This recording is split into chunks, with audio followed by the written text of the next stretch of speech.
दोस्तों नमस्कार। आज हम ऐसे राइटिंग स्ट्रेटेजी डिस्कशन करेंगे, यानी कि निबंध लेखन की रणनीतिक भाग में चर्चा करेंगे, जिसमें हम एक टॉपर के ऐसे को लेंगे और टॉपर के ऐसे पे हम होलिस्टिक तरीके से डिस्कशन करेंगे।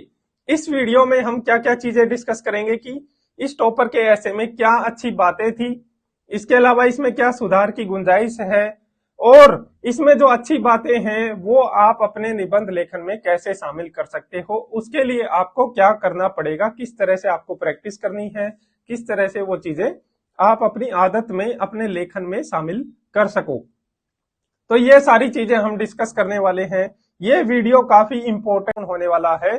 क्योंकि हम एक तो इसमें लाइव एग्जाम्पल के थ्रू समझेंगे, और लाइव एग्जाम्पल भी हमने ऐसा लिया है कि जो एक अच्छा मानक ऐसे है, और इसके अलावा हम इस लाइव एग्जाम्पल के थ्रू निबंध के लगभग सभी पार्ट पे चर्चा कर लेंगे। तो यहाँ पे एक होलिस्टिक वीडियो बनने वाला है, जहां आपके निबंध के लगभग सभी भागों पे आपकी समझ विस्तारित होने वाली है ना। और इसके अलावा टॉपर के ऐसे आप लोग भी पढ़ते हो, उससे आप सीखने का प्रयास करते हो, लेकिन आप वो सारी चीजें वहां से ग्रहण नहीं कर पाते। यहाँ पे हम देखेंगे कि टॉपर के ऐसे में भी कई जगह सुधार की गुंजाइश होती है। तो आपको एक तरह से टॉपर के ऐसे को पढ़ते टाइम क्रिटिकल रहना है। उसमें अगर आपको कुछ कमी नजर आ रही है तो उसका आप अपने दोस्तों से डिस्कशन करो, अपने सीनियर से डिस्कशन करो, अपने टीचर से डिस्कशन करो, है ना। उसको एक तरह से अंध श्रद्धा के साथ मत पढ़ो, उसकी हर चीज को ब्लाइंडली फॉलो मत करो। तो हम इस वीडियो में डिस्कशन करेंगे। आज हमने जो टॉपर का ऐसे लिया है वो गंगा सिंह राजपुरोहित का ऐसे हमने लिया है, और इनकी 2016 में 33वीं रैंक आई थी, है ना। और इनके ऐसे में 157 नंबर थे। हालांकि उस टाइम थोड़ी लिबरल होती थी मार्किंग पिछले 2-3 सालों के कंपैरिजन में, लेकिन ये नंबर बहुत अच्छे मार्क्स हैं। ये जो टॉपर का ऐसे लिखा गया है ये यूपीएससी ने 2017 में पूछा था। तो यानी कि इन्होंने अपने सिलेक्शन के बाद ही ये निबंध लिखा है। तो ये जो निबंध लिखा है इन्होंने, ये हमने कहाँ से लिया है? ये हमने इस बुक से लिया है। ये बुक भी निशांत जैन और गंगा सिंह राजपुरोहित इन्होंने ही कंपाइल की है। कैसे कंपाइल की है? इसमें अलग अलग हिंदी माध्यम के जो चयनित टॉपर्स हैं उनके ऐसे इन्होंने एक तरह से संकलित किए, कंपाइल किए ना। जो सिलेक्टेड कैंडिडेट है उन्होंने अपनी टेस्ट सीरीज में कुछ निबंध लिखे होंगे, है ना। उन्होंने अपनी प्रैक्टिस के दौरान अपने एग्जाम से पहले लिखे थे, वो ही निबंध यहाँ पे एक तरह से कंपाइल करके आपको उपलब्ध कराए गए हैं। लेकिन ये जो निबंध है ये 2017 में यूपीएससी ने पूछा था, तो इसकी संभावना ज्यादा है कि ये निबंध इन्होंने अपने सिलेक्शन के बाद लिखा है, तो ये ज्यादा और भी ज्यादा बेहतर और मानक निबंध ये बन जाता है ना। हालांकि बुक में कहा गया है कि ये सारे निबंध तैयारी के दौरान लिखे गए थे, लेकिन ये वाला निबंध जब यूपीएससी ने पूछा ही 17 में है और इनका सिलेक्शन 2016 में हो गया, तो एटलीस्ट 17 के मेंस के पेपर के बाद ही लिखा गया है ये निबंध, है ना। हालांकि इसमें कुछ एग्जाम्पल है जो बुक पब्लिश होने के पहले होने चाहिए थे, लेकिन इसमें नहीं है ना। तो हम ये मान के चल रहे हैं कि 2017 में ये निबंध लिखा गया होगा। ऐसे है जो इस टेक्स्ट फॉर्मेट में कन्वर्ट किया है। बुक में ये ऐसे हाथ से लिखा गया है, लेकिन हमने इसको टेक्स्ट फॉर्मेट में कन्वर्ट किया है ताकि कम शब्दों में ये चीजें कवर हो जाए। आप इसका एक बारी स्क्रीनशॉट लो और इसको खुद से पढ़ो, इसमें अंडरलाइन करो, या फिर आपको जो अच्छी बात लग रही है उनको अलग से नोट डाउन करो। आपको जो कमियां नजर आ रही है ना, वो चीज भी आप अपने अलग से नोट डाउन करो।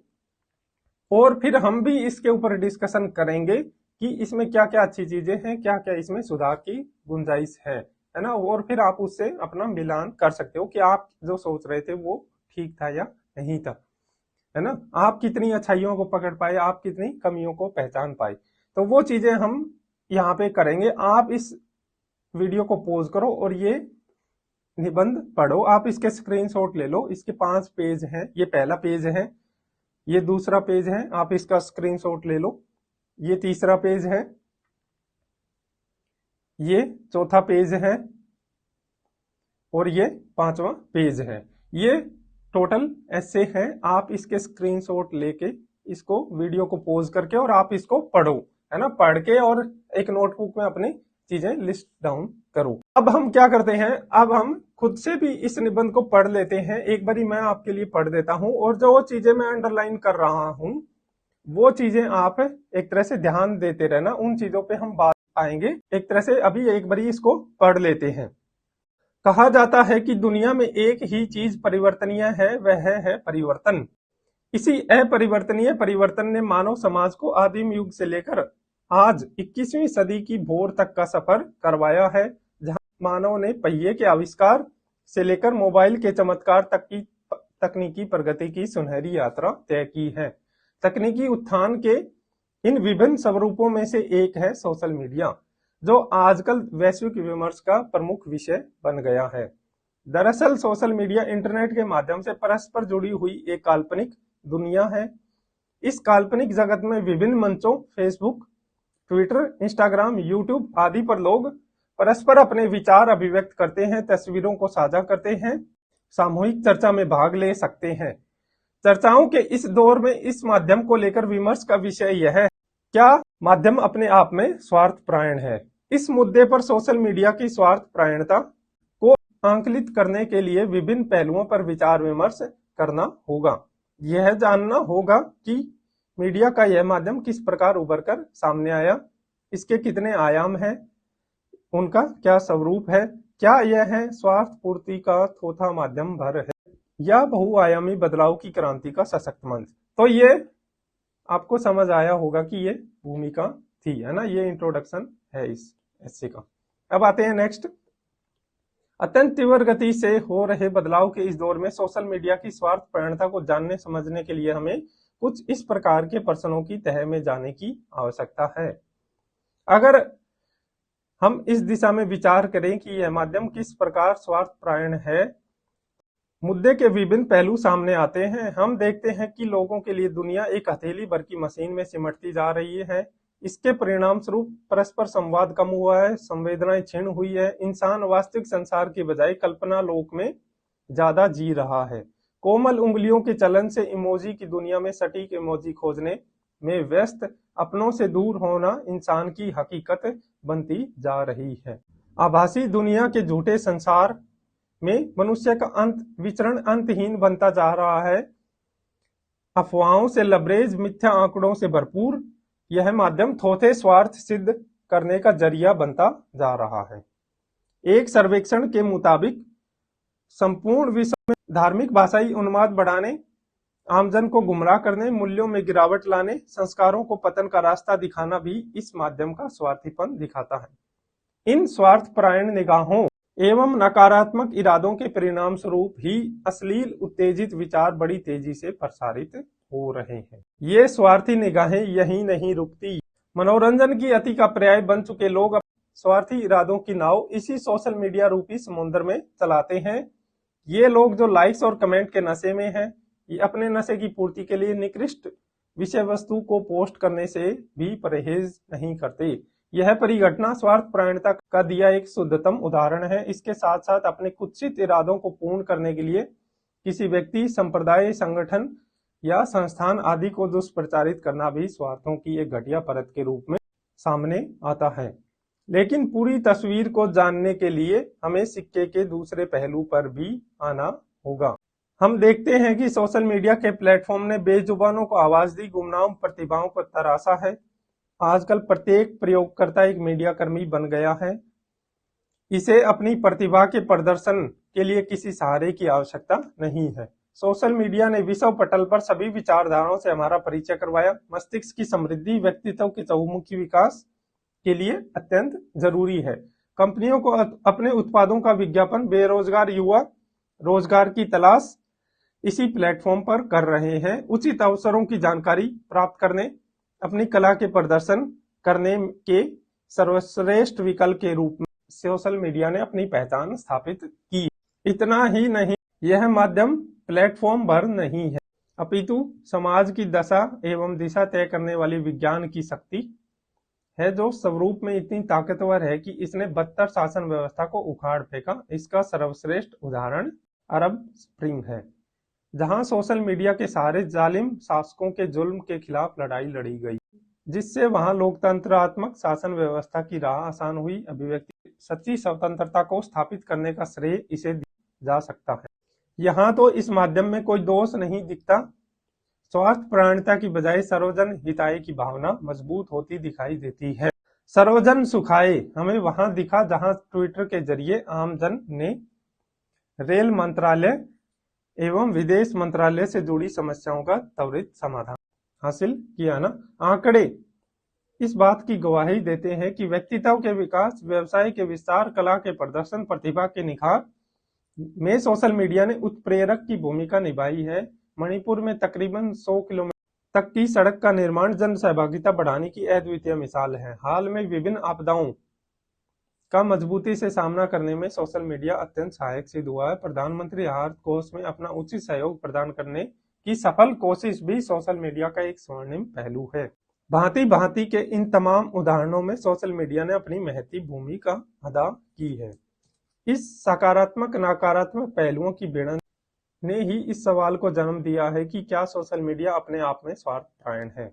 अब जरूरी यही है कि लिखने वाले की जवाबदेही तय हो, पढ़ने वाला सहिष्णु व्यवहार करे और सोशल मीडिया के प्रति हमारी कृतज्ञता यही होगी कि हम इसका उचित इस्तेमाल करें। विज्ञान की इस ताकत का प्रयोग निस्वार्थ भाव से जन कल्याण, सामाजिक उत्थान के लिए किया जाए। यानी कि अब ये एक तरह से यहाँ पे वे फॉरवर्ड आ रहा है ना। निष्कर्ष यानी कि यहाँ पे कंक्लूजन शुरू हो रहा है।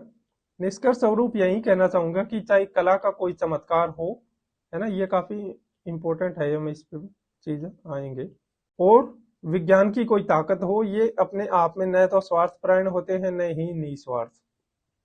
इन माध्यमों को इस्तेमाल करने का मानवीय विवेक एवं इरादा ही तय करता है कि ये क्या है। साथ ही इनकी नियति का निर्धारण भी इसी पर निर्भर है। अंत में अपनी बात को इन पंक्तियों से विराम दूंगा। तो ये निबंध था जिसमें आखिर में कंक्लूजन लिखा और इसमें फिर एक अच्छी सी कविता से अंत किया गया ना। तो ये जो चीजें हमने अंडरलाइन की है, हम इन चीजों पे अभी डिस्कशन करेंगे। तो इस निबंध को हमने पढ़ा, आपने चाहे पहले पॉज करके पढ़ा या फिर अभी साथ साथ पढ़ा, है ना। आप एक बार और पॉज करके पढ़ सकते हो अगर आपको दोबारा भी पढ़ना है तो अब यहाँ पे आप नोट डाउन करो कि क्या अच्छी चीजें थी, इसमें क्या क्या सुधार की गुंजाइश थी। तो अब हम देखते हैं कि इसमें क्या क्या अच्छी चीजें। अगर अच्छी चीजों की बात करें तो पहला है इसमें फ्लो, इसमें प्रवाह बहुत जबरदस्त है ना। शुरू से लेकर आखिर तक अगर आपने इसको पढ़ा है तो कहीं भी ऐसा चीज नहीं आई है कि आपका प्रवाह टूटा हो, पढ़ते टाइम आपका एक तरह से फ्लो टूटा हो। इसके अलावा भाषा पे यहाँ पे जबरदस्त पकड़ है। अगर इसका सबसे अच्छा पहलू बताना हो तो भाषा को हम पहले नंबर पर रखेंगे और फ्लो को दूसरे नंबर पर रखेंगे। तीसरा इसमें कंक्लूजन में अपना एक तरह से अच्छा है, लेकिन उसमें भी काफी सुधार अभी हो सकता है जब हम इसकी कमियों पे बात करेंगे। तो दृष्टिकोण इसका अच्छा है, संतुलित है, दोनों पक्षों पे बात हुई है और निबंध है वो टॉपिक से प्राय जुड़ा रहा है ना। ये इसकी अच्छी चीजें हैं। हम अभी इन सारी चीजों पे एक एक करके बारी बारी बात करते हैं कि यहाँ पे प्रवाह बनाया कैसे गया ना। कि प्रवाह है, ठीक है, हम एक सांस में पढ़ लिया हमने शुरू से लेकर आखिर तक, हमें कहीं भी बीच में एक तरह से हमारा प्रवाह टूटा नहीं पढ़ते टाइम, और पाठक जो एग्जामिनर होगा उसका भी नहीं टूटेगा।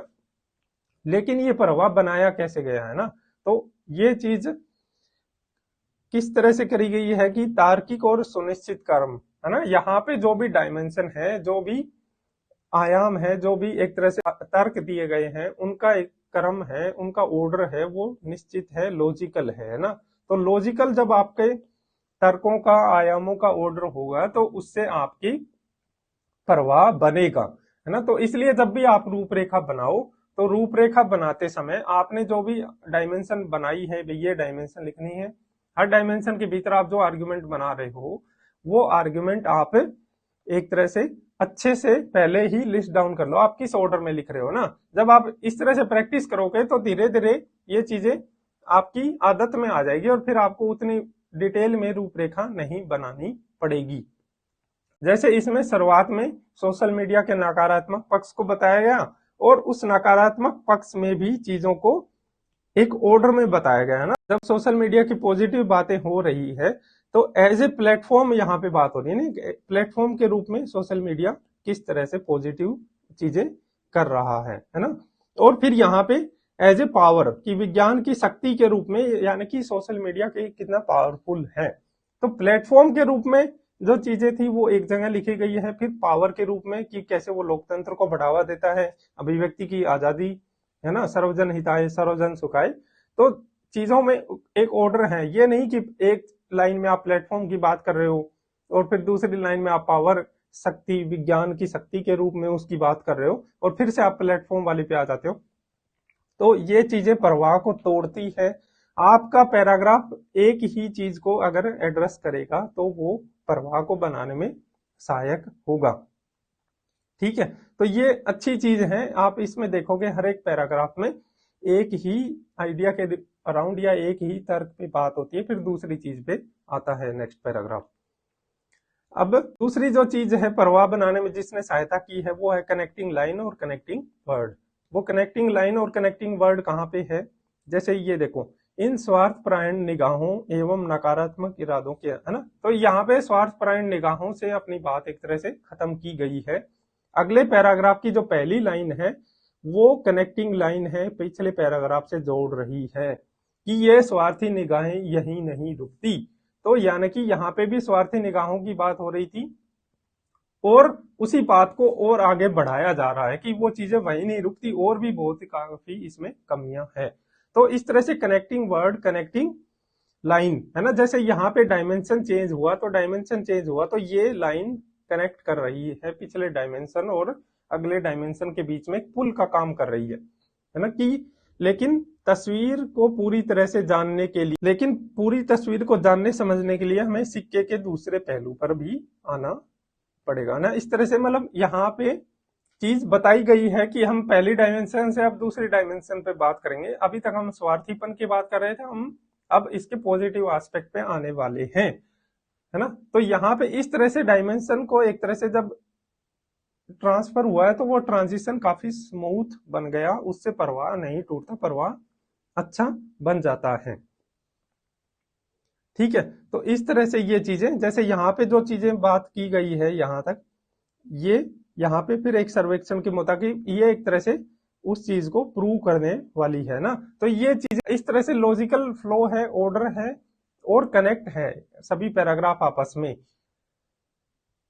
इसके अलावा भाषा में भी प्रवाह है, भाषा आपस में एक तरह से फ्लो में है। यानी कि भाषा कैसे फ्लो में है कि हर एक पैराग्राफ आपकी सारी लाइनें आपस में जुड़ी हुई है, उनमें कारण कार्य संबंध है।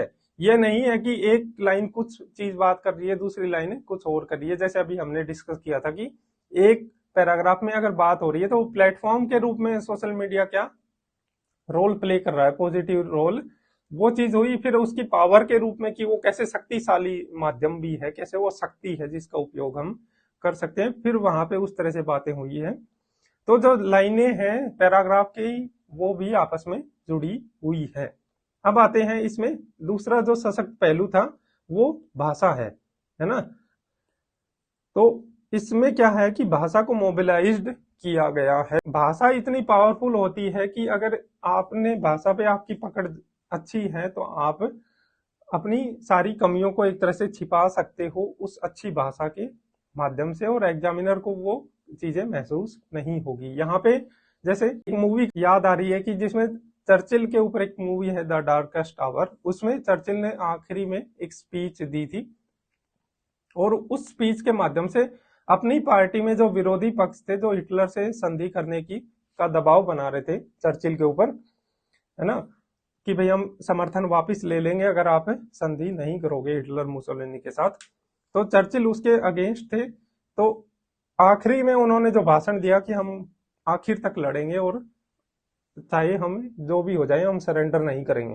तो वो स्पीच इतनी जबरदस्त थी कि सारे जो सांसद थे, चाहे वो विपक्ष के हो और चाहे अपनी पार्टी के जो विरोधी खेमे हो, सभी उसके एक तरह से समर्थन में आ गए। और आखिर में जो उसका एक तरह से विरोधी होता है, वो विरोधी लॉर्ड इरविन ही थे, है ना, उस मूवी में हेलिफैक्स नाम है उनका। तो उनसे व्यक्ति पूछता है ये क्या हो गया, मतलब एक तरह से, है ना, कि सारा पार्लियामेंट चर्चिल के पक्ष में आके खड़ा हो गया। तो वो चीज बोलता है कि he mobilised the English language and sent it into battlefield. तो पावर इतनी जबरदस्त होती है भाषा की कि चर्चिल ने इंग्लिश भाषा को मोबिलाइज करके उसको रणभूमि में उतार दिया। तो भाषा पे पकड़ अगर जबरदस्त है तो वो चीज आपको बहुत ही ज्यादा हेल्प करेगी। और हिंदी में अगर आप लिख रहे हो तो ये चीज और भी ज्यादा है। यही जो चीज है यही है जो इंग्लिश मीडियम से आपको ज्यादा एज दिलाती है हिंदी मीडियम को। तो भाषा इसकी कैसे प्रभावशाली है, क्या क्या अच्छी चीजें हैं। कसाव है ना, भाषा एकदम कसी हुई है, एक एक वाक्य के अंदर 4-4 5-5 बातें लिखी गई है। जो एक साधारण स्टूडेंट उसी बात को 4-5 अलग अलग वाक्यों में लिखेगा, वो चीजें यहाँ पे एक ही वाक्य में लिखी गई है। तो इससे भाषा में कसाव आता है, पढ़ने वाले को कम शब्दों में ज्यादा चीजें पता लगती है और उससे एक अच्छा मतलब प्रभाव उत्पन्न होगा, है ना। जैसे यहाँ पे देखें अगर हम, ये देखो, भाषाई धार्मिक भाषाई उन्माद बढ़ाने, आमजन को गुमराह करने, मूल्यों में गिरावट लाने, संस्कारों को पतन का रास्ता दिखाने। तो इस तरह से ये एक एक वाक्य के अंदर 4-4 बातें यहाँ पे ठूसी गई है और इससे कसाव आता है, भाषा प्रभावशाली बनती है। इसमें और भी ऐसे चीजें हैं जहां पे एक एक वाक्य में कई कई सारी चीजें है, तो वो चीज भी आप देख सकते हो इसमें पढ़ के। अब दूसरी चीज है कि भाषा जीवंत है ना, लाइवली है, एकदम ऐसे शुष्क तर्क नहीं दिए जा रहे, भाषा एकदम जीवंत है। आम जीवन में हम जो चीजें महसूस करते हैं, जो देखते हैं, वो चीजें यहाँ पे अपनी भाषा में प्रयोग की गई है अच्छे शब्दों और अच्छे वाक्यांशों के माध्यम से। कैसे कि जैसे यहाँ पे देखो कि दुनिया एक हथेली भर की मशीन में सिमटती जा रही है ना, कल्पना लोक में ज्यादा जी रहे हो, कोमल उंगलियों के चलन से इमोजी की दुनिया में सटीक इमोजी ना। तो हम भी इस इमोजी का उपयोग करते रहते हैं और उसको एक तरह से सटीक इमोजी कौन सी हो सकती है वो चीज हम खोजते रहते हैं, ताकि ज्यादा प्रभावशाली तरीके से हम वो चीज सोशल मीडिया पे कर पाए, है ना। तो उस तरह से यहाँ पे जो चीज हम देखते हैं, सुनते हैं, करते हैं, महसूस करते हैं, वो चीजें यहाँ पे लिखी गई है। इससे क्या होता है, भाषा जीवंत बनती है। जीवंत बनने से भाषा पढ़ने वाले के एक तरह से दिल पे प्रहार करेगी और वो उसमें डूब जाएगा, है ना। अफवाहों से लबरेज, मिथ्या आंकड़ों से भरपूर, तो ये सारी चीजें इस भाषा को एक तरह से प्रभावशाली बनाती है। और दूसरी चीज अगर आप इसमें देखोगे तो इसमें उत्पादकता है भाषा में, है ना।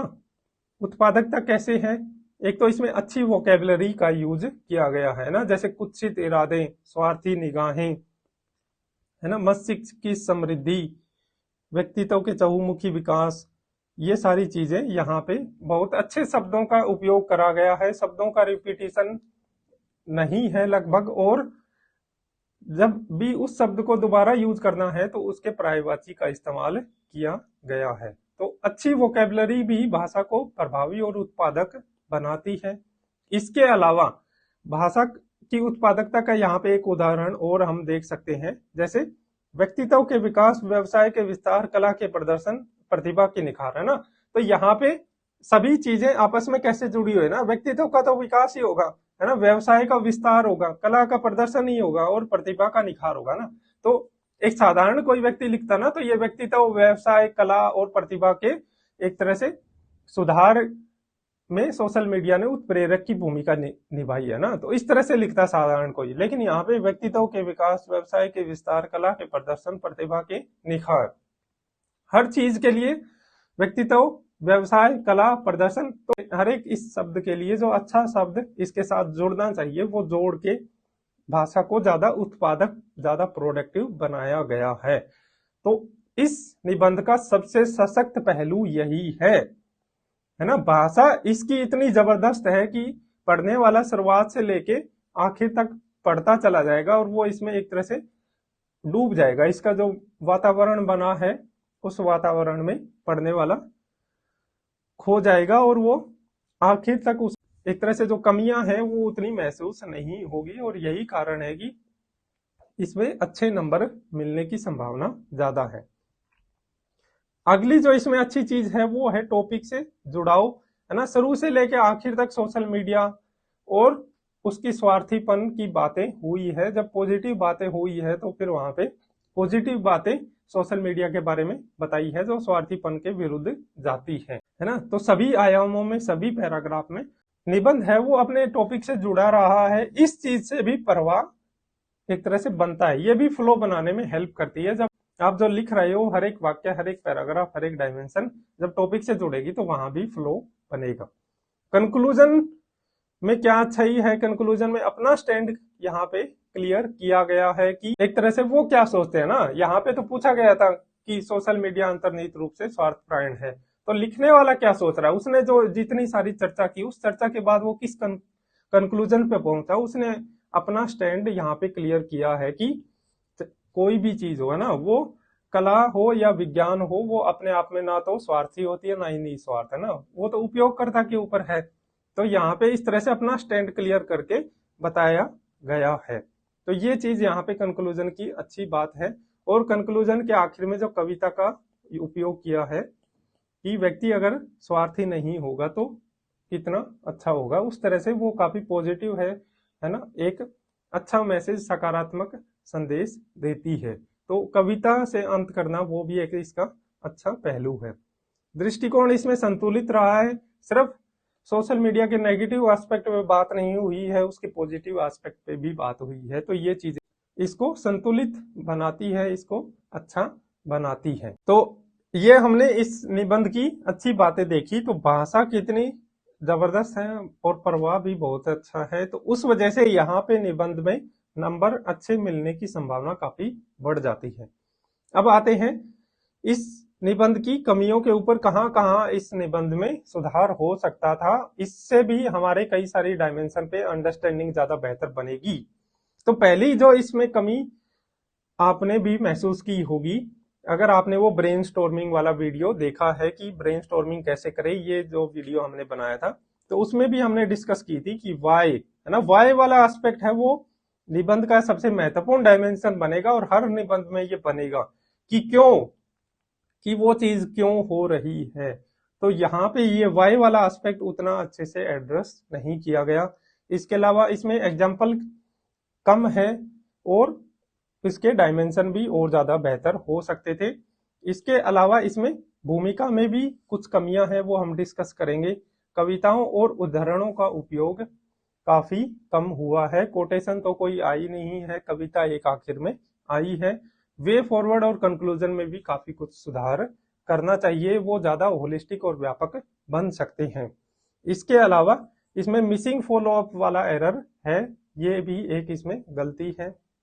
भारांश में भी कुछ सुधार हो सकता था, वेटेज अलग अलग पार्ट का, रिपीटेशन और रिडंडेंसी वाला भी यहाँ पे एक एरर है।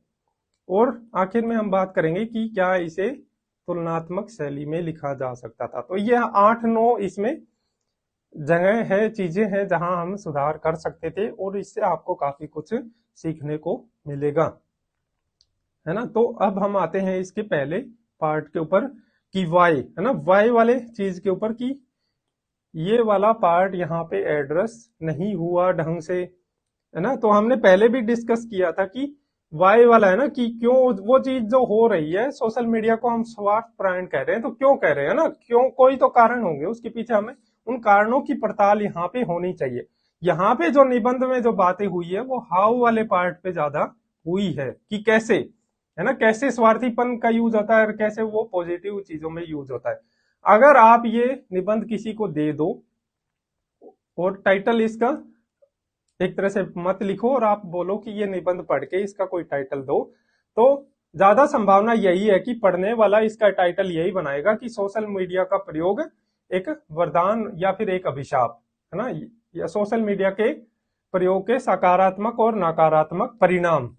तो परिणाम या फिर उसका प्रयोग कैसे हो रहा है, तो हाउ वाले पार्ट पे यहाँ पे ज्यादा बात हुई है, ना कि वाई वाले पे, है ना, कि सोशल मीडिया में ऐसा क्या चीज है, क्यों ये स्वार्थीपन वाली डिबेट इसने एक तरह से प्रवोक किया ना। टीवी मीडिया भी आया था, अखबार भी आया था, वो मीडिया भी तो था, लेकिन उन्होंने कभी स्वार्थीपन वाली इस डिबेट को उतना उजागर नहीं किया जितना सोशल मीडिया में ने किया। तो इसके भीतर भी तो कुछ ना कुछ कमियां होंगी ना, तो वो चीजें यहाँ पे पड़ताल करनी चाहिए थी कि एल्गोरिदम में कोई कमी है क्या, है ना। जैसे जो हम बुक समरी कवर कर रहे हैं उसमें 5वें चैप्टर में आया था कि सोशल मीडिया का जो एल्गोरिदम है वो एल्गोरिदम कैसे चीजों को एक तरह से प्रसारित करनी, अगर वो ज्यादा उस पे लाइक कमेंट आ रहे हैं चाहे वो फेक ही क्यों ना हो, तो एल्गोरिदम उसको ज्यादा तेजी से आगे बढ़ाता है।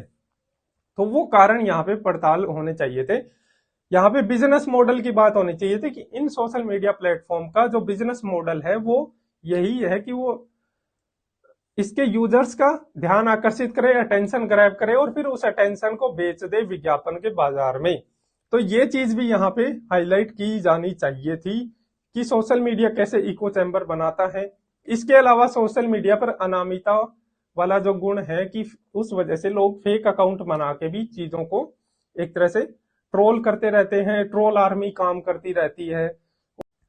पॉलिटिकल पार्टीज मतलब एक तरह से साइबर सेल चलती रहती है जो फेक न्यूज को फैलाती रहती है, प्रोपेगेंडा चलाती रहती है। तो वो चीज भी यहाँ पे एड्रेस की जानी चाहिए थी कि सोशल मीडिया में फेक अकाउंट बनाने का जो एक है मतलब इसमें है ना कि इसमें इनबिल्ट ही है कि यहाँ पे अनामिता रख सकते हैं। इसके अलावा सोशल मीडिया पे ट्रांसपेरेंसी नहीं है कि हमारे डाटा का किस तरह से यूज किया जा रहा है।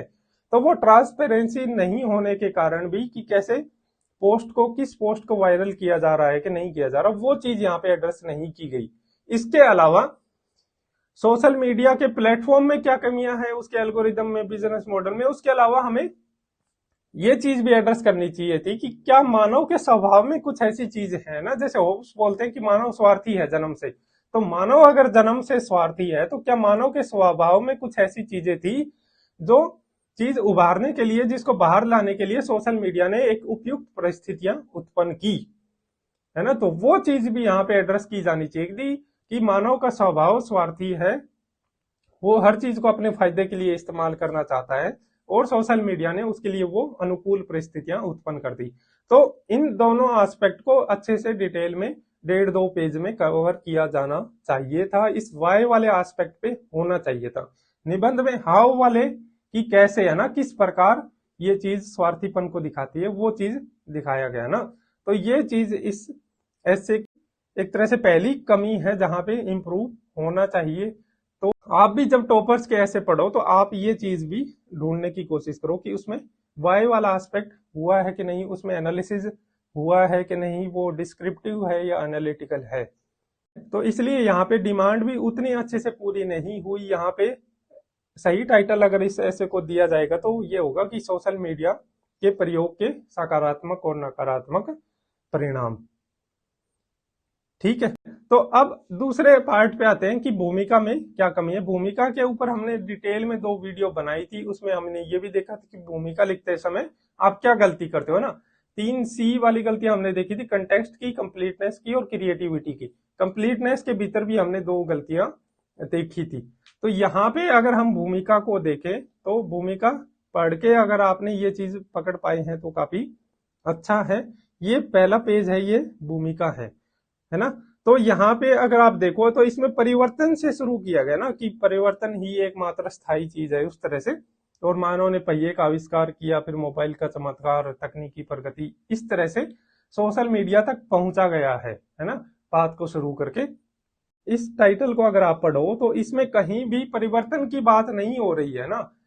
ये बहुत ही जेनरिक सी एक तरह से शुरुआत है जो लगभग हर चीज में, टेक्नोलॉजी वाले में आप अप्लाई कर सकते हो। इसमें एकदम ठोस और एकदम टू द पॉइंट और सटीक शुरुआत नहीं की गई है। अगर इसको एक तरह से इसी स्वरूप में लिखना था तो यहाँ पे आप शुरुआत कैसे करोगे। यहाँ पे आप शुरुआत करो कि आप बताओ कि मानव ने है ना, जब आदिकाल से जब वो गुफाओं में रहता था तब भी उसके भीतर हमेशा से लालसा थी कि वो अपने आप को अभिव्यक्त करे, अपने विचारों को संप्रेषित करे, विचारों का आदान प्रदान करे, जिसकी वजह से उस एक तो कोऑपरेशन आए और लोग उसको एक तरह से उसकी महत्ता जाने, है ना। तो इस तरह से वो पेंटिंग करता था, कभी संगीत रचता था, कभी गीत रचता था। तो ये सारी चीजें हमेशा से होती आई है और 21वीं सदी में सोशल मीडिया ने एक ऐसा प्लेटफॉर्म प्रोवाइड किया जहां पे लोग इस तकनीक के माध्यम से आपस में जुड़ सकते हैं, है ना, विचार विमर्श कर सकते हैं, जैसे यहाँ पे बात की गई है ना, विचार अभिव्यक्त कर सकते हैं, तस्वीर साझा कर सकते हैं। तो इस तरह से अगर आप बात करोगे विचारों के संप्रेषण से, है ना, कोऑपरेशन से, जोड़ते हुए अगर आप बात करोगे, मानो कि जो एक तरह से भीतरी जो एक चाहत होती है कि वो दूसरों से बात करे, अपने विचार साझा करे, वो क्या सोचता है वो चीजें बताए, अपनी फोटो शेयर करे, है ना, अपनी पर्सनैलिटी को लोगों को दिखाए, वो जो एक अंतर्निहित चाहत है इंसान के अंदर, वो चीज यहाँ पे उस तरह से शुरुआत की जानी चाहिए थी। तो ये ज्यादा बेहतर होता है, ये बजाय की परिवर्तन वाली बात है करने से, ये काफी एक जेनरिक शुरुआत इसमें की गई है। इसके अलावा अगर आपको और ज्यादा इंटरेस्टिंग और प्रभावशाली और एकदम सटीक इसका बनाना था, तो आप कैसे शुरुआत करो, आप किसी सोशल मीडिया की वायरल पोस्ट से शुरू करो जो हाल फिलहाल में काफी वायरल रही हो। तो जो हाल फिलहाल में जो वायरल पोस्ट रही है, वो वायरल पोस्ट कि उस वायरल पोस्ट के आप दोनों पहलुओं को उजागर करो कि इस पोस्ट ने क्या एक तरह से, एक तरफ से स्वार्थीपन को भी दिखाया और कई लोग इस दूसरी तरफ भी सोच रहे हैं कि निस्वार्थ तरह से काम किया जा रहा है। और फिर आप उस वायरल पोस्ट को लेते हुए आपने एक तरह से अच्छा समा बांध दिया। एक तो वो हाल फिलहाल की घटना है, वायरल पोस्ट है जो पढ़ने वाला भी जानता होगा, और आपने उसके ऊपर एक डिबेट तरह से शुरू कर दिया। आप अभी उसका आंसर मत दो कि वो सच में वो पोस्ट कैसी थी, आप उसके ऊपर आपने एक डिबेट टाइप उसका शुरुआत कर दी कि क्या वो स्वार्थ प्रायण का माध्यम के रूप में उसका इस्तेमाल किया जा रहा है या फिर वो एक जन कल्याण के लिए उसका उपयोग किया जा रहा है ना। तो आपने वो डिबेट शुरू की और फिर आप बताओ कि सोशल मीडिया की परिभाषा दो जैसे यहाँ पे दी गई है, और फिर आप उसके ऊपर प्रश्न उठाओ कि हम इन प्रश्नों को उत्तर देते हुए इनकी तह में जाके इस चीज का एक तरह से पता लगाएंगे कि ये स्वार्थपरायण माध्यम है या नहीं है।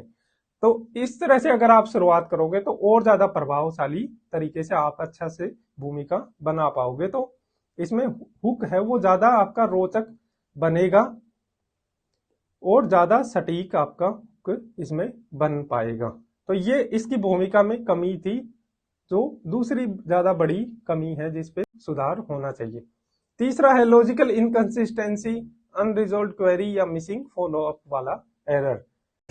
ये एरर क्या, ये एरर है कि अगर आप भूमिका के आखिर में कुछ प्रश्न उठा रहे हो, है ना, कि आपने कुछ प्रश्न उठाए 3 4 5 और आप बता रहे हो कि हम इन प्रश्नों का जवाब ढूंढेंगे और फिर हम एक तरह से मुद्दे की तह में जाएंगे। जब आपने वो प्रश्न उठाए तो पढ़ने वाले के मन में एक जिज्ञासा जागती है कि हाँ भाई इन प्रश्नों के उत्तर आने वाले हैं। तो जैसे कि यहाँ पे उठाया गए हैं ये प्रश्न, है ना, तो यहाँ पे ये 3 क्वेश्चन उठाए गए हैं और इन 3 क्वेश्चनों का बाद में जवाब नहीं दिया गया। बाद में फिर क्या किया गया, एक और क्वेश्चन उठाया गया कि यह माध्यम किस प्रकार स्वार्थपरायण है, तो मुद्दे के विभिन्न पहलू सामने आते हैं ना। तो इन 3 प्रश्नों को छोड़ दिया गया।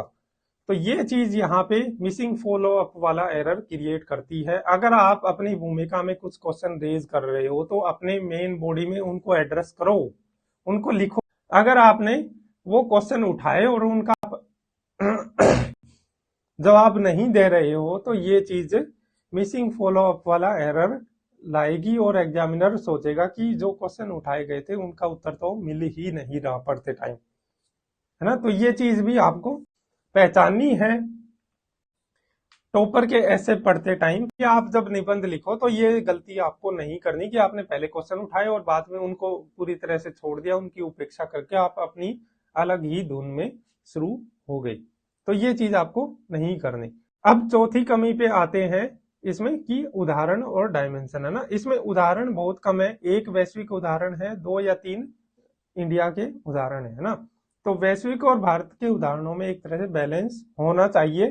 सोशल मीडिया वैश्विक विमर्श का विषय है ना, जब लिखने वाला बोल रहा है कि ये वैश्विक विमर्श का प्रमुख विषय है तो भाई ग्लोबल एग्जाम्पल भी तो दो। आप सिर्फ इंडिया के एग्जाम्पल दे रहे हो, ग्लोबल एग्जाम्पल के नाम पे आपने सिर्फ अरब स्प्रिंग का एग्जाम्पल दिया है। तो इसमें मी टू मूवमेंट का एग्जाम्पल दो, ब्लैक लाइफ मैटर का मूवमेंट का जो एग्जाम्पल है वो दो। ये दोनों ही 2013 में शुरू हुए थे मूवमेंट। इसके अलावा और बहुत ग्लोबल एग्जाम्पल आपको मिलेंगे, तो आप ग्लोबल एग्जाम्पल दो, वो भी आपके निबंध को ज्यादा प्रभावशाली बनाएंगे। और एग्जाम्पल की संख्या बढ़ाओ, सिर्फ 3 एग्जाम्पल यहाँ पे दिए गए हैं, यहाँ पे एग्जाम्पल की संख्या बढ़ाई जाने की जरूरत है। और इससे ज्यादा प्रभावशाली आएगा, आम जनजीवन से जुड़ेगा। और आप कितने अवेयर हो अपने आसपास जो घटनाएं हो रही है, हाल फिलहाल की जो घटनाएं हुई है सोशल मीडिया पे, उस चीज को लेकर आपकी अवेयरनेस पता चलेगी, एग्जामिनर को ये चीज प्रभावित करेगी। और डायमेंशन की बात करें तो सोशल मीडिया से रिलेटेड जो आतंकवाद वाला डायमेंशन है, आतंकवादी भी यहाँ पे अपनी एक फंडिंग जुटाते हैं, है ना, रिक्रूट करते हैं, अपना प्रोपेगेंडा चलाते हैं। तो आतंकवादी कैसे सोशल मीडिया का उपयोग करते हैं, मॉब लिंचिंग वाली जो घटनाएं हैं, मुजफ्फरनगर के दंगे जैसे 2013 में हुए थे, वो भी सोशल मीडिया के एक दुरुपयोग या फिर स्वार्थीपन टाइप के अच्छे एग्जाम्पल हैं। तो इस तरह के एग्जाम्पल आप लो, है ना। धार्मिक और भाषाई उन्माद की बात हुई है, लेकिन यहाँ पे एग्जाम्पल होना चाहिए था मुजफ्फरनगर दंगों का, कैम्ब्रिज एनालिटिका का भी एग्जाम्पल यहाँ पे होना चाहिए था, है ना। वर्ल्ड के स्तर पे अगर आप जाओ तो ऐसे कई सारी घटनाएं हैं जहां पे किसी आतंकवादी ने शूटिंग करते टाइम भीड़ के ऊपर लाइव स्ट्रीमिंग की थी, फेसबुक के ऊपर, यूट्यूब के ऊपर। तो इस तरह की चीजें यहाँ पे आनी चाहिए। और जब एक दो चीजें और है इसमें कि जैसे आंकड़े इस बात की गवाही देते हैं, या फिर एक जगह और आया था पहले एक सर्वेक्षण के मुताबिक, तो जब इस तरह की चीजें आप लिख रहे हो ना, तो आप बताओ कि उस सर्वेक्षण का नाम तो लिखो कि किस सर्वेक्षण में ये चीज निकल के आई, है ना, या फिर आंकड़े। तो वैसे लिखने में कोई बुराई नहीं है, लेकिन अगर आप यहाँ पे सर्वेक्षण का नाम और लिखोगे तो और ज्यादा प्रभावशाली होगा, ज्यादा प्रमाणिक और ऑथेंटिक वो बनेगा।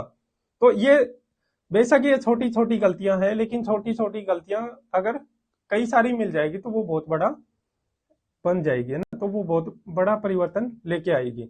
अब आते हैं अगली गलती के ऊपर। अगली जो इसमें सुधार की जरूरत है वो है वे फॉरवर्ड के ऊपर और कंक्लूजन में। तो वे फॉरवर्ड, इसमें जैसे हमने बात की थी वे फॉरवर्ड की, ये है ना, ये वे फॉरवर्ड है। इस वे फॉरवर्ड में क्या बताया गया है कि लिखने वाले की जवाबदेही तय हो, पढ़ने वाला सहिष्णु व्यवहार करे।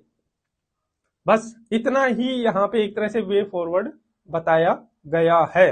तो इस वे फॉरवर्ड में एक तरह से सिर्फ यूजर्स की बात हुई है कि यूजर क्या हो, जवाबदेह हो और वो ज्यादा सहिष्णु हो, ये चीज यहाँ पे हुई है ना। लेकिन सोशल मीडिया का स्वार्थीपन है, उसमें सिर्फ यूजर्स की तो गलती नहीं है ना, यूजर्स के अलावा और चीजों की भी हमें स्टेप्स उठाने पड़ेंगे। उसमें सोशल मीडिया प्लेटफॉर्म की अकाउंटेबिलिटी तय करनी पड़ेगी, है ना, कि वो अपने एल्गोरिदम में चेंज लेके आए।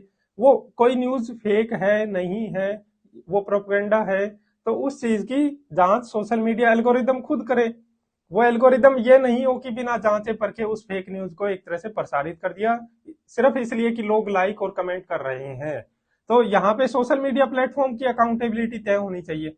सरकार को भी कुछ स्टेप उठाने चाहिए ना, कि सरकार आईटी रूल में अभी जो अमेंडमेंट लेके आई है, तो आईटी एक्ट तो 2000 में आ गया था, तो आईटी एक्ट में क्या अमेंडमेंट लाने चाहिए, सरकार को क्या कदम उठाने चाहिए, है ना। इंटरनेशनल बेस्ट प्रैक्टिस है जो हमें अपने देश में भी अपनानी चाहिए, वो चीज भी आप यहाँ पे रिकमेंड करो जो आप सिक्योरिटी के टॉपिक में पढ़ते हो, है ना, GS3 में। इसके अलावा इंटरनेशनल लेवल पे हमें क्या करना चाहिए या फिर क्या किया जा रहा है। अगर किया जा रहा है तो आप बोलो कि ये एक स्वागत योग्य कदम है, वेलकम मूव है, तो आप उस चीज को भी बोलो। तो इस तरह से क्या हुआ कि आपने यूजर्स को भी शामिल कर लिया, सोशल मीडिया प्लेटफॉर्म को भी कर लिया, सरकार को भी, और इंटरनेशनल लेवल पे क्या कोऑपरेशन और क्या स्टेप्स उठाए जा सकते हैं। तो आपने एक होलिस्टिक तरीके से यहाँ पे वे फॉरवर्ड दिया। कोई समस्या है अगर जिसकी वजह से दंगे हो रहे हैं, जिसकी वजह से आतंकवाद फैल रहा है, तो अगर इस तरह की समस्या है तो उसका समाधान होलिस्टिक होना चाहिए, ठीक है। अब नेक्स्ट आता है कंक्लूजन। तो कंक्लूजन में अच्छी बात थी कि अपना स्टैंड क्लियर किया गया है, लेकिन कंक्लूजन ज्यादा होलिस्टिक बन सकता था, ज्यादा होलिस्टिक की इसमें एक तरह से क्या चीजें अच्छी होगी ना, इसमें जैसे फिर से यूजर के ऊपर ही लिमिट कर दिया गया। अगर इसको और होलिस्टिक बनाना है तो व्यक्ति के साथ साथ समाज में क्या अच्छी चीजें होगी अगर हम सोशल मीडिया के स्वार्थीपन वाले एस्पेक्ट को हटा सकें। राजनीति में क्या अच्छी चीजें होंगी, राष्ट्र कैसा हमारा ज्यादा बेहतर बनेगा, लोकतंत्र कैसा बेहतर बनेगा, विश्व में कैसे आतंकवाद कम होगा और कोऑपरेशन बढ़ेगा और शांति और समृद्धि आएगी, है ना। तो इस तरह से आप इसको ज्यादा होलिस्टिक बनाने के प्रयास करो। भविष्य का जो आप एक तरह से खाका खींच रहे हो ना, वो ज्यादा होलिस्टिक हो, उसमें ज्यादा चीजों को समेटने की कोशिश करो, हर चीज के फायदे की बात करो। इसमें साइक्लिकल अप्रोच भी अपनाई जा सकती है। अगर आपने जैसे बताया कि इंट्रोडक्शन में अगर आपने वो चीज शुरू की किसी वायरल पोस्ट से, किसी उस वायरल पोस्ट में किसी व्यक्ति का नाम लेके अगर आप शुरू कर रहे हो तो, या फिर कोई घटना से, तो कंक्लूजन में भी एक लाइन में आप फिर से अपने उस इंट्रो से कनेक्ट करो, और फिर आप उसके आपने जो डिबेट एक तरह से उठाई थी, है ना, तो उन डिबेट को अब आप कहाँ पे क्या कंक्लूजन पे आप पहुंचे हो, है ना, तो वो चीज अगर आप कर रहे हो तो वो साइक्लिकल अप्रोच आ जाएगी, आपका कंक्लूजन और आपका इंट्रोडक्शन आपस में जुड़ जाए, तो एक कंप्लीट सर्कल बन जाएगा कि आपने जहां से शुरू किया वहीं पे आप आगे खत्म कर रहे हो, जो क्वेश्चन आपने शुरुआत में उठाया था वो आप उस पे अपना स्टैंड क्लियर कर रहे हो। तो ये चीज थी इसके अंदर, कंक्लूजन वाली पार्ट में क्या इंप्रूवमेंट होना चाहिए। अब आता है कि क्या तुलनात्मक शैली में लिखा जा सकता था। तुलनात्मक शैली का मतलब है कि आप एक पैराग्राफ में इसका कोई नेगेटिव एस्पेक्ट बताओ, फिर दूसरे में पॉजिटिव वाला, फिर नेगेटिव, और फिर पॉजिटिव। इस तरह से आप एक एक पैराग्राफ में आप चल रहे हो, एक तरह से द्वंद क्रिएट करते हुए। नेगेटिव वाले में जिस एस्पेक्ट को बात कर रहे हो, जैसे मान लो प्लेटफॉर्म के रूप में, तो आप पॉजिटिव में भी प्लेटफॉर्म के रूप में ही बात करो ना। तो इस तरह से क्या होगा, आप फ्लो बना पाओगे। लेकिन इस शैली में अगर आप लिखोगे तो इसमें ज्यादा बड़ा खतरा है कि आप फ्लो आपका टूटेगा, है ना। तो फ्लो टूटने का यहाँ पे ज्यादा एक तरह से खतरा है। तो इस तरह से आप तुलनात्मक शैली में लिखने के लिए आपको बहुत ज्यादा प्रैक्टिस और भाषा और लेखन शैली पे ज्यादा पकड़ होने की जरूरत है ना। तो ये चीज भी हमने एड्रेस की कि अगर आपको इस तरह से तुलनात्मक शैली में द्वंद क्रिएट करते हुए लिखना है तो वहां पे क्या जोखिम है, और उसके लिए आपको उसी हिसाब से प्रैक्टिस करनी चाहिए। तो हमने ये सारी चीजें एड्रेस कर ली, पाई वाला एस्पेक्ट, उदाहरण और डायमेंशन वाला, और भूमिका वाला। उदाहरण में एक चीज और याद आ रही है, जैसे इसमें बात की गई थी कि कलाकारों को अपनी कला का प्रदर्शन करने का मौका यहाँ पे मिला है ना। तो इस तरह के कुछ नाम आप लिखो जिन कलाकारों ने सोशल मीडिया से अपनी पहचान बनाई है ना। सोशल मीडिया के माध्यम से उन्होंने एक्टिंग की शुरुआत की खुद के, एक तरह से जैसे आप वो है ना वायरल टीवी वाला, है ना। तो वायरल टीवी जैसे जो एक पैरेलल चल रहे हैं बॉलीवुड वगैरह के, जो एक ट्रेडिशनल इंडस्ट्री थी उसके पैरेलल यूट्यूब के ऊपर जो चल रहे हैं, आप उनके एग्जांपल देके काफी वायरल टीवीएफ है ना, वायरल टीवीएफ के इस तरह के एग्जांपल अगर आप दोगे तो ज्यादा बेहतर तरीके से आप और एक प्रभाव क्रिएट कर पाओगे। कविताओं और उदाहरणों की है ना, इसमें कोटेशन और पोयम का कम यूज है। पोयम एक ही है लेकिन कोटेशन एक भी नहीं है। तो ये चीज भी यहाँ पे एड्रेस करी जानी चाहिए, यहाँ पे शामिल की जानी चाहिए। कविताएं और ज्यादा होनी चाहिए, जैसे दिनकर की कविता है जो आप इंग्लिश साहित्य में पढ़ते हो, सावधान मनुष्य विज्ञान है तलवार, तो वो चीज यहाँ पे लिखो आप, है ना। या फिर हरारी की जो कोटेशन है जो हमने पहले चैप्टर में भी डिस्कस की थी कि मनुष्य औजारों के अकलमंदी पूर्ण इस्तेमाल करने की बजाय उनको इजाद करने में, उनको इन्वेंट करने में ज्यादा माहिर रहे हैं।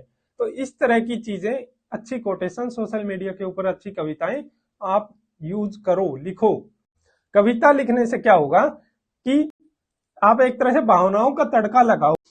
कविता लिखने से क्या होगा कि आप भावनाओं का तड़का लगाओगे और आपकी भाषा ज्यादा उत्पादक होगी, ज्यादा प्रभावशाली होगी।